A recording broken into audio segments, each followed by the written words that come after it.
আল্লাহ, আমার সাথে যাকে দেখলে তুমি খুশি হবা, আমার সাথে যাকে দেখলে তুমি রব হিসেবে খুশি হবা, আল্লাহ তুমি আমাকে তাকে দান করো। আল্লাহ আমাকে এমন একজন জীবন সাথী দাও যার সাথে প্রতিদিন না হলেও মাঝে মধ্যে হলো গভীর রাতে ঘুমটা হারাম করে তোমার দরবারে তাহাজ্জুদের সিজদা দিতে পারবো। সুবহানাল্লাহ।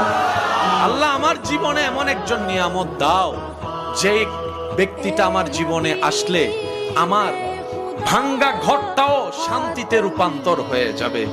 আল্লাহ আমার জীবনে এমন একজন সাথী দাও যেই সাথীর পেট থেকে, যার মাধ্যম থেকে আল্লাহ তোমার প্রিয় বান্দা আও ওয়ালাদিন সালিহিন ইয়াদউ লাহু এমন সন্তান দুনিয়াতে আসবে, এমন নেককার জীবন পার্টনার আমাকে দাও। বলেন সুবহানাল্লাহ।